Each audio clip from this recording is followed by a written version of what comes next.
Yo yo yo, j'ai mal à la gorge, désolé, c'est le yo-yo du mal de gorge. Salut les turfeuses, salut les turfeurs, bienvenue pour un nouveau pronostic de Benoît Requin. Ok, place au pronostic du quintet du jeudi 26 janvier, direction Paris-Vincennes pour le prix André Meunier. Trop attelé, 2850 mètres, 16 partants en réunion, une course, une indice de confiance 2 sur 5, un peu ouvert parce qu'il y a de nombreuses possibilités, mais on va voir ça ensemble. Il y a quelques petites bases qui ont l'air sympathiques, on va voir ça ensemble. Alors, petit retour sur le quintet du mardi et du mercredi 25 janvier. Alors, mardi, dans mon pronostic, je vous ai donné le tir 106 avec le 2 à plus de 30 contre 1, il a fait plaisir. Pour les VIP aussi ce mardi, oh là là, on a de très jolis tickets qui sont passés. Quintet des heures, tir, c'est multi en 5. Ah, franchement, ça a payé, ça fait plaisir quand c'est comme ça. Et encore mieux, même que ce mercredi 25, même s'il est intéressant aussi, on va pas non plus cracher dans la soupe. Alors, ce mercredi 25, même si on a réussi à passer quelques tickets intéressants. Je vous ai dit, ce mercredi, on a notamment un ticket Quintet des Ordres hein, qui a plutôt bien payé, donc il a fait plaisir lui aussi. Du coup, bienvenue aussi à tous les nouveaux inscrits VIP. J'ai vu ça, vous êtes de plus en plus nombreux, ça fait plaisir. Bien sûr, félicitations à tous les gagnants, tous ceux qui ont gagné, ça fait plaisir. Ok, c'est parti, on commence le pronostic. On commence avec le numéro 1, Zante Laser. Et on écoute l'entraîneur David Thomas. Zante Laser vient de bien gagner sur les 2700 mètres. Jeudi, elle monte de catégorie et le lot est bien composé. Cela dit, elle est capable de suivre tous les trains et de finir vite, à condition de lui masquer l'effort. Elle a sa place dans le quintet à l'issue d'un bon déroulement de course. Eh bien, ce numéro 1, je ne vous cache pas que c'est un regret. Hein. Ah, il peut arriver, hein, clairement. Hein. C'est pour ça que je vous ai mis 2 sur 5. Hein. Clairement, là, c'est un regret qui peut vraiment, vraiment arriver. Hein. On n'est pas... Ah, il n'est pas content, le petit, vous entendez. Il n'est pas content. Lui aussi se dit, oh, mais il n'est pas content pour d'autres raisons, on est d'accord, bref. Ce numéro 1, du coup, bah voilà, c'est mon deuxième cheval de complément en cas de non partant. Attention à ce quintet ouvert. دلاس درتو في البلاصه ديال البارتون هو الثاني فيهم عندكو. On passe au numéro 2, Fulmida, et on écoute Arnaud Gilles Maillard. Fulmida a couru déféré à plusieurs reprises et s'en est peut-être un peu ressenti lors de sa dernière sortie. L'entrée du tournoi final est toujours un endroit critique pour elle.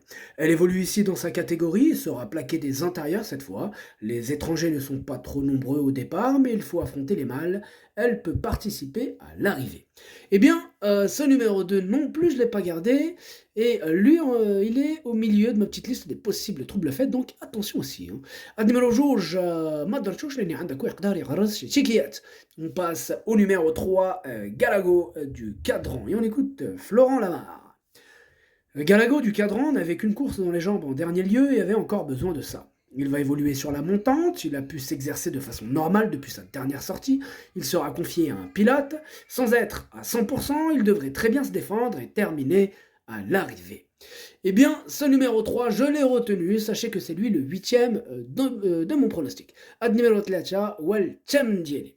On passe au numéro 4, Feu de révolte, et on écoute Pierre-Yves Verva. Feu de révolte a fourni une bonne fin de course lors de sa dernière tentative. Il est sur la montante et ne devrait pas tarder à refaire parler de lui. Jeudi, il fait partie des moins riches et il est contraint d'affronter des plus jeunes. Sa tâche s'annonce compliquée, d'autant qu'il restera ferré. Il aura de meilleurs engagements à sa disposition dans les prochaines semaines. Bon, ce numéro 4, je l'ai écarté. Ad numéro 4, Mabretchouch. On passe au numéro 5, Gendréen, et on écoute Laurent-Claude Abrivard. Gendréen aligne les bonnes performances depuis de nombreux mois et a encore bien couru dernièrement sur cette longue distance qu'il apprécie particulièrement. Il est resté au top et l'engagement est favorable. Certes, il monte de catégorie, mais il est dur à l'effort et vaut un lot de ce genre. Sauf incident, il devrait encore prendre une part active à l'arrivée. Je tiens à préciser que magnifique explication de Laurent-Claude Abrivard. Moi, je l'aime bien, cet entraîneur. Franchement, il explique bien, il est clair, net et précis. Il est dans la véracité, c'est bien. Alors, ce numéro 5, c'est mon préféré, bien sûr, je l'ai mis en tête, il me plaît beaucoup, hein, il peut largement tous les battre. Ad numéro 5, Walloul Dieli. On passe au numéro 6, Fusée des Veaux, et on écoute Jérôme Michel Legros. Fusée des Veaux doit affronter les mâles et les plus jeunes. La partie ne sera pas facile, le programme ne lui était pas très favorable, elle a pu reprendre un peu de fraîcheur depuis sa dernière tentative le mois dernier. Ce jour-là, elle aurait pu faire un peu mieux avec un déroulement plus limpide. Elle est dépendante du parcours, si elle venait à prendre une place, elle aurait rempli son contrat. Eh bien, ce numéro 6, je ne l'ai pas retenu, mais c'est lui le chef, le capitaine de ma petite liste des possibles troubles faits, donc surveillez-moi ce numéro 6. Hein, les amateurs de champ réduit, ça serait ballot de pas le mettre. Admiral ما درتوش اللي عندك يقدر يخرج تشيكيات. On passe au numéro 7, Filio de Loup. Et on écoute Léo Abrivard, la famille Abrivard. Filio de Loup n'a pas eu un programme très attrayant ces dernières semaines, d'où son absence d'un mois. À Argentan, sans sa faute, il aurait joué un premier rôle. Physiquement, il me paraît bien. Maintenant, l'opposition est sérieuse avec les 7 ans. Un cheval comme Gendréen est supérieur au mien. On va tenter d'accrocher une petite place en fin de combinaison. La 5e serait déjà très bien. Ce numéro 7, non plus, je ne l'ai pas retenu, il est à l'arrière de ma petite liste des possibles troubles faits, méfiance. On passe au numéro 8, Gold Voice, on écoute Franck Niva. Gold Voice a encore très bien couru dernièrement et aurait pu s'imposer avec un peu plus de chance. Dans la foulée, elle découvre un engagement favorable dans sa catégorie. Le lot est bien composé, mais elle fait toutes ses courses. Elle a encore sa place dans les 3 premiers. Ce numéro 8, c'est un coup de cœur. Hein. Perso, il fait vraiment partie de mes préférés. Je l'ai mis en 2e position. On passe au numéro 9, Gali du Goutier. On écoute Théo Duval d'Estaing. Gali du Goutier a bien gagné dernièrement face aux sales juments. Cette fois, elle doit affronter les mâles et quelques étrangers.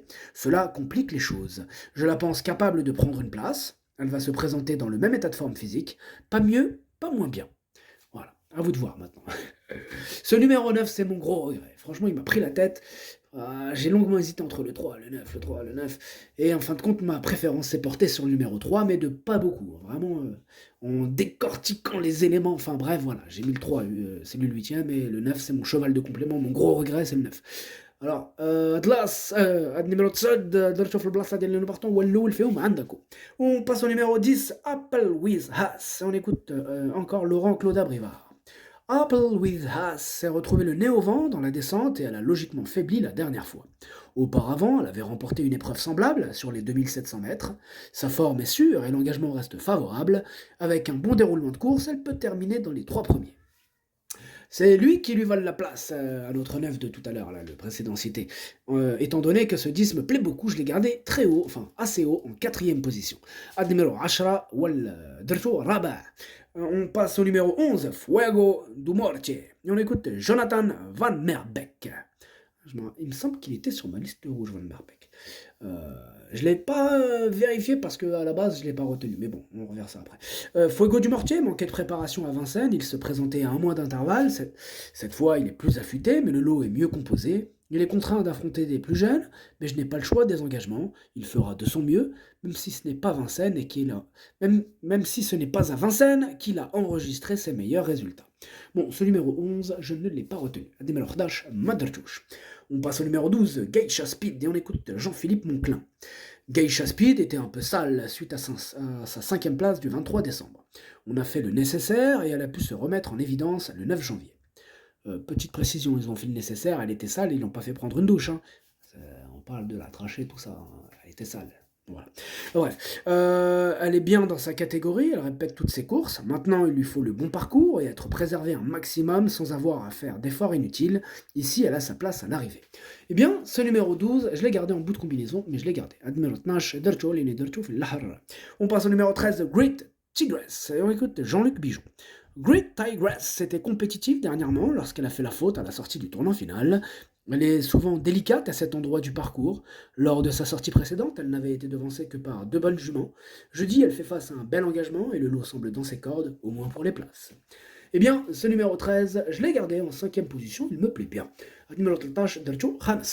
On passe au numéro 14, Gaëlic du Rocher. On écoute Franck Leblanc. Gaëlic du Rocher réalise un bon meeting et vient de prendre la 5e place d'un lot mieux composé. Il va se présenter au mieux pour cet engagement idéal au plafond des gains sur un parcours qu'il apprécie.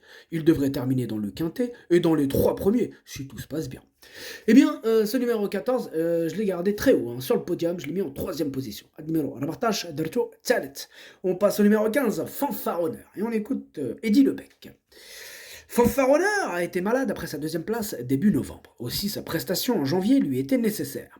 Il est bien monté en condition sur sa dernière sortie. C'est une course que j'ai préparée du mieux possible. Je lui retire les fers en laissant un peu de confort aux intérieurs avec les plaques. Il est tout à fait capable de terminer sur le podium. Bon, les écouter, ils peuvent tous arriver sur le podium. Hein. Il n'y a que 3 places sur le podium. On se calme, les amis, on se calme. Voyons. Ce numéro 15, je l'ai gardé, mais en bout de combinaison. Hein. Pas de podium, il n'y en a que 3. Oh. Bref. Donc, bout de combinaison. Ad numéro 16, Dercho Saber. Et on passe au numéro 16, Forever Speed. Et on écoute Julien Raffestin.